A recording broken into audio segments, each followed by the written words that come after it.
Bonjour, je suis avec Monsieur Frédéric Maillet qui vient d'annoncer sa candidature aujourd'hui au Palace. Donc, bonjour Monsieur Maillet. Bonjour. Bonjour, donc vous êtes annoncé comme un candidat qui va amener une nouvelle vision à Laval. Alors dites-nous en plus sur cette fameuse vision. On a entendu parler que c'est dû aux inondations, dû à pas mal de mécontentement sur le terrain. Qu'est-ce qui a motivé votre candidature? Bien, dans un premier temps, on voit que les finances de Laval, l'administration qui est en place actuellement, a complètement perdu le contrôle. Les taxes augmentent, le budget de la ville a pris 33 d'augmentation, 310 millions sur la période de l'administration actuelle en place. L'endettement augmente à vitesse grand V, 80 plus d'endettement. Donc, il faut reprendre le contrôle des finances de la ville. C'est pour ça qu'on va arriver avec une commission des finances qu'on avait proposée, mais que l'administration a refusé. Donc, on va mettre ça en place, une commission multipartite. Donc, tous les partis vont pouvoir contribuer afin qu'on arrive à assainir les finances de la ville. Mon idée du travail au conseil municipal, c'est un travail collégial. Donc, c'est pas nous qui vont décider pour l'ensemble. Je veux voir l'ensemble des conseillers municipaux participer à la progression de la ville, à l'orientation de notre ville. Donc, un travail, c'est pour ça qu'on veut impliquer tous les partis dans la commission multipartite sur les finances publiques. Parfait. Et là-dessus, j'ai entendu donc parler de certains investissements que vous avez discutés sur les infrastructures publiques, un retard d'investissement de plusieurs centaines de millions. Donc, vous, en tant que candidat, votre position là-dessus, c'est vraiment un investissement massif là-dessus? Bien, on a vu l'été dernier, le 9 août, avec la tempête Debby, pour partir du point que la tempête Debby était une tempête démesurée. Cependant, ça a mis en lumière nos problèmes d'infrastructure qui étaient déjà connus depuis longtemps par l'administration en place.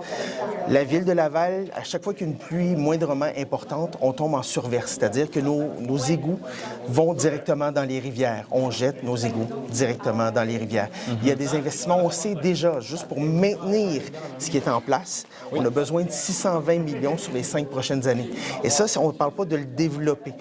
L'administration actuelle veut ramener 40 000 logements au coin de l'intersection de la 15 et de la 440. C'est environ 80 000 personnes, alors que les égouts sont saturés.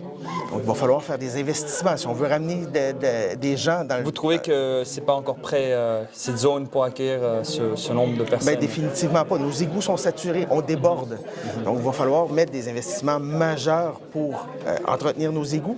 Et c'est ça qui va nous permettre de pouvoir développer la ville de Laval. On vit une crise du logement à travers le Canada. La ville de Laval n'est pas épargnée par cette crise-là.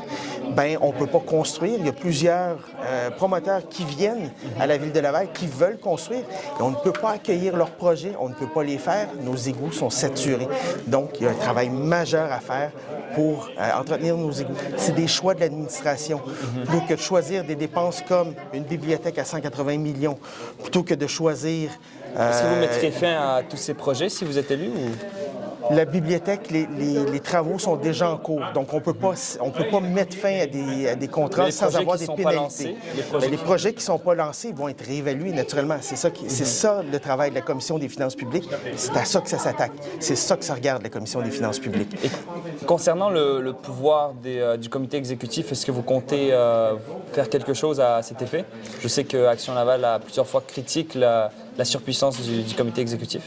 Bien, il y a eu un projet de renouvellement de la Constitution de Laval qui a été voté il y a plusieurs années. De ce que j'ai compris, ce projet-là donne encore plus de pouvoir à l'exécutif. Ça va être quelque chose qui va être révisé, mais il n'a jamais été adopté par Québec. Donc, à coup sûr, si on veut remodeler notre ville, il va falloir voir la Constitution de la ville de Laval adoptée par Québec. Il va falloir qu'une nouvelle Constitution de la ville soit adoptée. Parfait. Merci. C'était Frédéric Maillet, candidat à la mairie.